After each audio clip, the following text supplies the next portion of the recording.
Millions of voters have disabilities. Some say the presidential candidates are ignoring them. Hello guys, welcome to our YouTube channel. Please subscribe to the channel for latest celebrity news. Sarah Massengale, a 36-year-old undecided voter in rural South Carolina, felt empowered when she first reached out to Vice President Kamala Harris's campaign to tell her story. Their website was accessible. Massengale, who is blind because of a congenital condition. It was easy for me to find a place to write to her. And I felt really empowered, and I shed some tears over it. She said she waited and waited, and when she didn't get a response from a staffer, chalked it up to societal dismissiveness of people with disabilities. But she said the experience stung because she thinks very highly of Harris, whom she calls very powerful and very badass.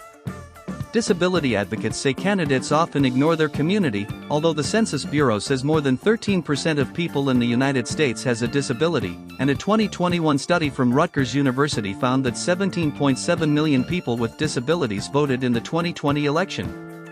Two major national disability advocacy groups, the American Association of People with Disabilities and Disability Belongs, say they were unable to get the campaigns for Harris, Donald Trump, and earlier, for Joe Biden to complete questionnaires describing their positions on disability issues.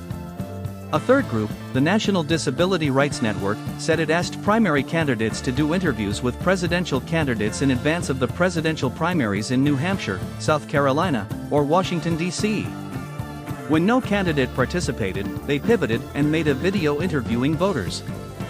It's very difficult to get candidates for public office to share responses and tell us what they think about particular issues, said Ariel Sims, the president and CEO of Disability Belongs, an advocacy organization where most of the staff are disabled.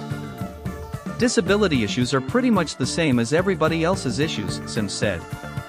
We have a saying in the disability world that every issue is a disability issue, or every policy issue is a disability policy issue, because no matter what we're looking at, there's always going to be a unique impact on the disability community, she said. She pointed to the ongoing conversation around the cost of living. People with disabilities spend more on healthcare services, mobility devices, and household services. It's just built into our daily life on top of paying for food and absolute essential healthcare, she said. The Harris campaign did not provide a comment for this story. Harris told a voter at a town hall in October, all people regardless of disability should have equal access to housing, to job opportunities, to education, and again, to dignity. The Trump campaign disputed the idea that Trump ignores people with disabilities.